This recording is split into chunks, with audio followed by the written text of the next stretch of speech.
Hello，大家好，欢迎回到宋说新语。LQ99啊，谈到现在，我想问大家一个直指人心的问题：谁从 LK99里边已经挣到钱了？那可能很多人说，哎，你们做自媒体的，拜托，我自媒体的，起码我连电费可能还没挣够呢啊！咱不说自媒体啊，说自媒体一说全是泪啊。我觉得呢，分析一下啊，这个还是很有意思的。我觉得有几类人肯定是挣到钱了。第一个是卖设备的，对吧？卖药品的啊，据说氧化铅在淘宝上都脱销了，我不知道这个是真的假的啊。我买的时候还有呢。你设备的，你比如说这个各种各样炉子、反应的东西、磁铁，卖用磁体的，对，卖药品的，对吧？还有一个股市，今天股市据说暴涨了，这个韭菜们还是没觉悟，还需要被割。中国的股市超倒的。还有什么呢？股市的顾问，那些投资机构的顾问，投资机构呢，他要找这些懂这个的人给他们讲课。这里边又衍生出一个机构，就是中介机构，找顾问的这些中介机构也挣钱了。你看股市要找专家的这个中介机构以及专家，他们肯定是挣到钱了。这就跟我们平常讲的这个新东西一样，只要一开始有这么个东西，这个东西挣不挣钱不知道，但是课程先挣钱，对吧？今天啊，给大家再讲个更有意思的，你肯定不知道，已经有人在卖 LK99 的工艺品了。你别笑，真的啊，给大家看一下。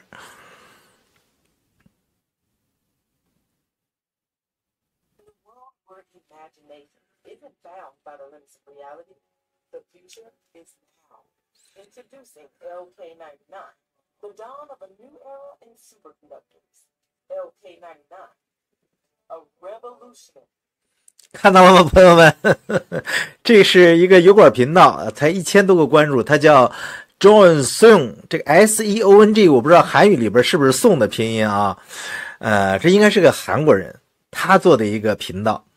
他做这个 LK99 的工艺品，他可能就是专门做各种各样的特殊的定制工艺品。你看他做的多像，做这个，但是他做这个半仙无状呢，我觉得比样品那个角度好像稍微大了点，也不一定啊。人家已经在做这个工艺品了，这可不是一个简单的视频啊，朋友们，下边是有链接的，是有亚马逊链接的，看到了吗？我点开这链接给大家看看啊，他们是真的在卖这个东西，你看看，这是亚马逊上的，你看是不是他做的这个工艺品链接卖多少钱？朋友们 24.99 刀100好几呢，这么一个东西叫3:1的模型。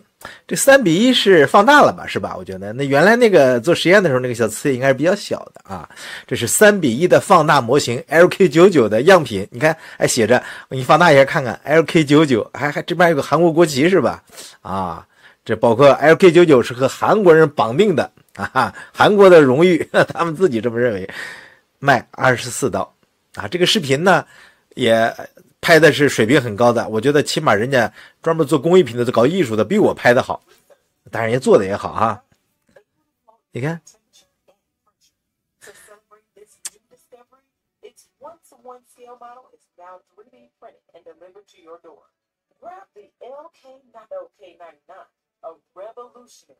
这需要做什么呀？你得做模具啊，这应该不是手工做的，它是要做模具的，然后各种各样的表面处理是吧？还有其他的，我觉得这个脑洞还是很大的。你看，我估计李石碑看了得哭笑不得。你说侵犯没侵犯 LK99 的这个所谓的版权、商标权、专利？你觉得侵犯了吗？我觉得应该是没侵犯。为啥呀？李石碑他只能注册超导磁性材料，我相信的商标应该不会注册工艺品的，人家这卖的是工艺品嘛，对不对？我看了这个我就特别想乐。所以你看看红了之后怎么办呢？你的一切就都红了。LK99 是真是假还不确定的时候，工艺品已经出来了，朋友们，你看看，我给大家提个醒啊。李世培我之前就给大家说过，我说李世培的电脑啊应该和物理和网络现实世界的网络隔离，不然的话你电脑那点东西早被别人弄走了，是吧？另外个人的安全也要注意。你看金志勋到现在都没露过面，那国内这帮朋友啊已经进入到关键阶段呢，我也真的建议，我真心的基于好心建议，一定要注意自己的周边那些东西，比如说，手机经常黑屏、过热，电脑经常死机，这个时候你就要奇怪了，你就要注意了啊！当然，搞这个东西的很多都是博士啊、教授啊、副教授啊，他们对电脑也比较懂，但是人家专门搞信息的这个人比你更懂。想把你电脑的东西给你拿走，换块硬盘，那太 easy 了。说实话，那根本都不需要太深的密码，这个所谓的工程学、社会工程学就能搞定的。所以呢，如果LK99 兄弟也好，或者其他人也好，包括中国的或者美国的哪国的科学家，你真的搞出个室温超导专利，你原来就是个白丁，就是个普通的科研工作者，你一下红了，你成了地球的大救星。哎呦，那你的这个麻烦事可能也不少啊！你的这个，你周边起码利润是很大的。咱就说爱因斯坦嘛，那是1911年是吧？1913年前后的事儿。如果是2011年、2013年，爱因斯坦生活在我们这个年代，你猜咋地？我觉得，无论是找个爱因斯坦的图无论是爱因斯坦的这个头像这个爆炸头是吧？他的这个整个这个 IP 是吧？还有这一头乱发这个大烟斗，还有这个毛衣，我觉得都可能要注册。你信不信？不信啊？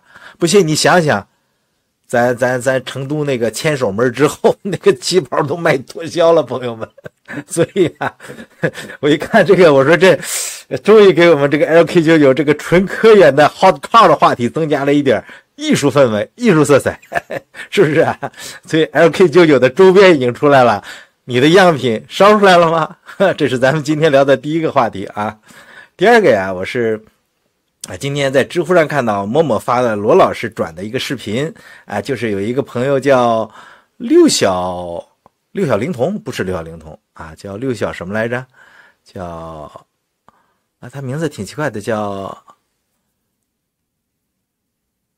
叫六小吧，六小一六小一同学，对，他发了2个视频也很好我们大家看看这是罗老师呢也点评了一下，我看看点评的非常完整我就不插话了，我就说一下罗老师的点评。罗老师说呢，他说呢这个视频就是第一个视频，类似的现象大家都习以为常了，已经审美疲劳了，包括牛剑渣出现过的这个快银闪跳急促飞弹还有洛书的这个远离磁铁的，其实老道也有类似的就是被认为的，或者是认为就是静电给它充电了，然后呢它就跳走了，充电之后它不就超导，它是个小超导的颗粒嘛它就出现了类似的这个快银闪跳等等这东西。当然这种现象有时候也可以用铁磁来解释是吧？但是前一段时间我看到一个韩国网友，就是那个叫什么是 Maglev Car 吧，磁悬浮汽车那哥们儿，他那个从磁铁中心往边缘跳的时候呢，一下好像速度很快，没被边缘吸住，直接跳出去了。那个其实和这个也是有点像的，也可以用这个静电给它充电这个来解释，当然也可以用铁磁来解释，是吧？因为它比如说这个质量比较小的时候它可能真的就弹出去了有可能的。这是第一个视频。那第二个视频就更好玩了。第二个视频呢，罗老师也做了解读，我给大家放大一下看一下那第二个视频呢，就是罗老师呢他说从我的角度来看是对快银闪跳和急速反弹呢做了一个力学的约束，让这个样品在磁场边缘不至于飞出去，然后就形成了一个围绕磁铁的这么一个旋摆。那根据重力和绳的拉力，样品必然会受到一个让样品远离磁铁的力量这可能是抗磁引起的，也可能是铁磁性材料磁化后的同性斥力。他说另外一个网友叫洛书的样品呢是没有出现过这个，因此呢还不能用习老师的正伪牛剑渣的样品出现的铁磁性说法套在洛书的样品上。这洛书和六小一应该不是一个人这是六小一的这个样品，对。所以六小一还说呢，就是这个样品不吸铁，这就是它的磁性只能在磁场的环境中才得以体现。那用一些学术论文的说法，最大的可能是软铁磁性。那么就是一个软铁磁性的材料在磁铁附近会被磁化出和磁铁排斥的磁极取向吗？这是罗老师的解读。我看这个后呢，我本来想从我那个所谓中学物理的角度给大家讲讲的。实际上这里边罗老师有一点没提我看这视频的时候我实际上我后来把这视频放到速度很慢，比如我先放到一半你看它停止的时候啊，它实际上是有一个一颤一颤的这个效果的。我感觉下边那个大磁铁是对这个东西是有一个吸引力的。那你们感觉我看的时候，我觉得是有吸引力的啊。那现在速度慢了，我们还回到100%的速度啊，这是100%的速度啊，这是100%的速度差不多啊。你看，我觉得呢，下面的磁铁肯定是给它有个吸力的。如果速度更快一点，你会看得更有意思。比如说我们更快一点，你看啊，是不是在这种快速下，你更感觉到它好像是有个吸力的，它不完全是因为斥力把它弄出去了，因为它没有那个样品啊摆动荡起来的感觉。为什么呢？是因为这个磁力坠着它下边吸着它的，所以它没有像那个摆一样摆到以后有一个轻易的角度的摇摆。大家能理解我的意思吧？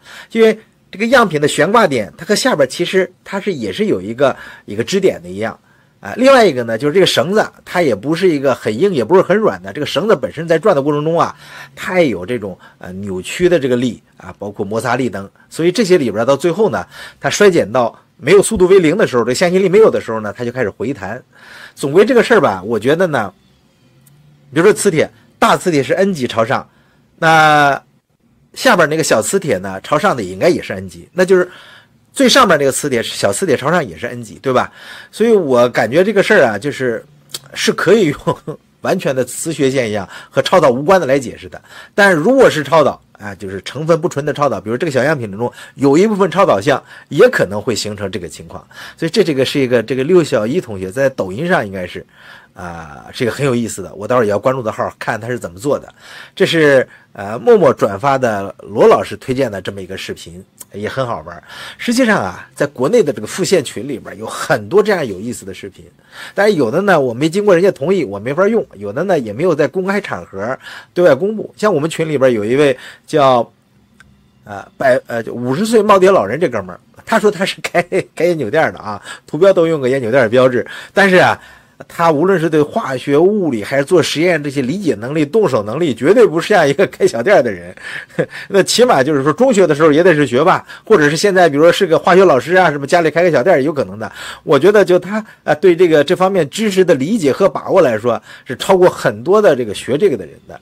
哎，我可以跟他聊聊，是吧？把他做实验的一些视频也拿过来做我的素材。这是这个知乎上默默转发的一个视频的情况。那最后一个呀，就是讲一讲我最近看到的这个，我不是每次这个读论文的时候都喜欢把论文在这个地图上标出来吗？哎，标出来就有意思了。标出来之后啊，实际上呢，我就感觉到啊，是有点这个怎么叫三国的架势，是吧？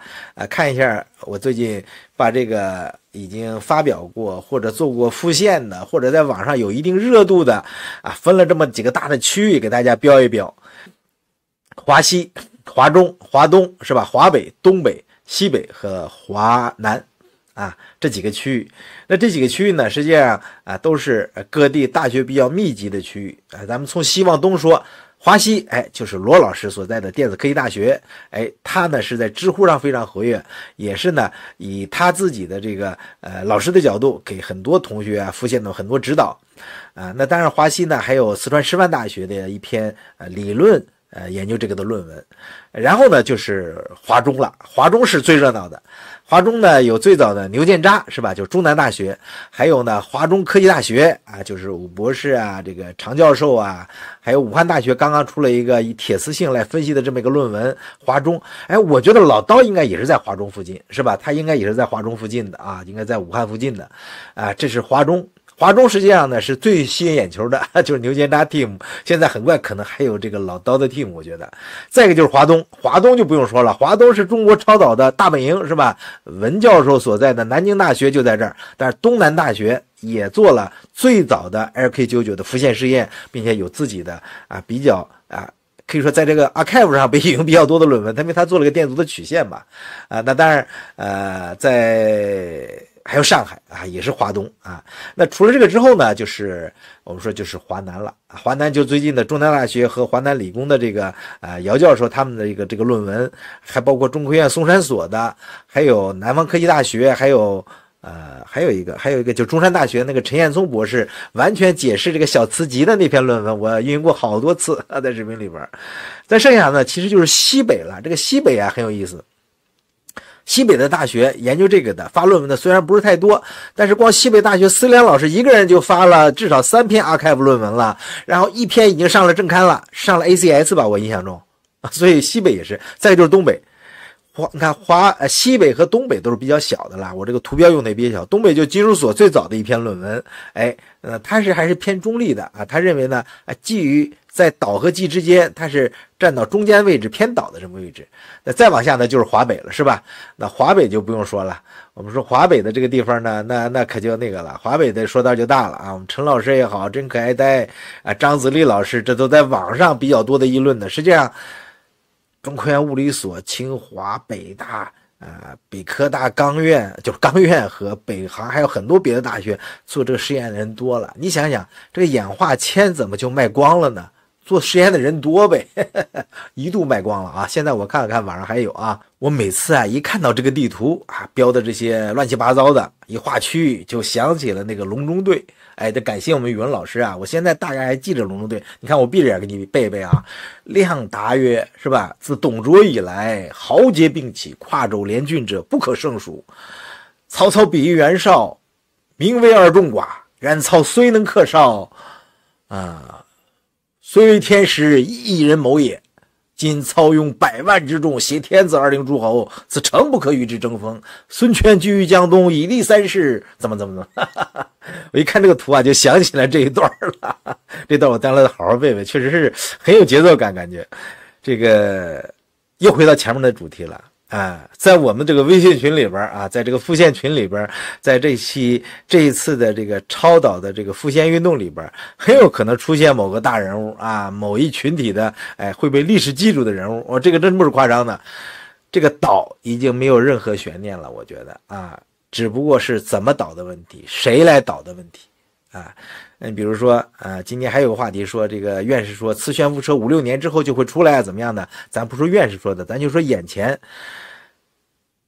今天股市上涨得乱七八糟很多这个股票涨停因为一些微信群里边消息传出去了，就中国的韭菜们也兴奋起来了。当然我个人看法从长远来说，这个超导从这一次 LK999 带起来的这个室温超导的研究，绝对不是一场民科的这个凑热闹瞎咋呼，而将彻底改变这30-40年以来的这个超导研究这说的有点大了，我个人感觉是这样的，我的看法。所以呢，这就是一个此诚危机存亡之秋也，就是这么回事。你说如果这个东西真成了，你过去研究了几十年的那个超导玩意儿，它不能说过时了就一下就得重新掀开来看了。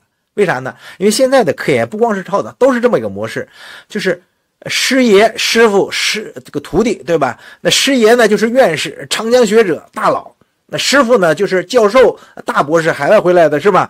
这是师傅。那徒弟呢是什么呢？就是现在的正烧炉子的这些博士们苦逼炼丹的炼丹者。这个体系传承下来他们是几十年传下来的。最上面的师爷研究那个某一个主题研究出名望，获得了一系列的社会声誉科技的这个成果，然后传到了他的徒弟教授这个正中青年这个科学家手里边。再往下的年轻的科学家就是这些博士们。这个体系下来就20-30年才能成长成这么一个派系。你想想，如果 LK999 咵一下全给你推倒了，你要是在这个主流里边正搞研究的，你不得难受死所以呢，此诚危机存亡之秋也，是吧？我就想起这句，我觉得是对的。所以呢，还回到前面那个主题如果真有自己比较确定的这个成果，比较厉害的东西已经按照自己的逻辑别人旁证之后呢，无论是个人的信息安全其他方面的安全一定要注意你看 LK999它的周边都被别人注册了，是吧？那实际上呢 LK999 的专利也是这么回事。它的专利漏洞是很多的，但是呢它基本上堵住了大部分的方向。过几天呢我会出一期呢，就是 AI 学 LK999 的专利就是让几个 AI 来同时攻击 LK999 的专利，看看它有哪些漏洞。你会发现这是很有意思的。那好的，这就是今天啊关于 LK99 一些有意思的消息啊。总念论文是没有意思的，你看看卖个工艺品是不是很有意思啊？好的，今天和大家聊到这儿，谢谢大家收看，咱们下次再见，拜拜。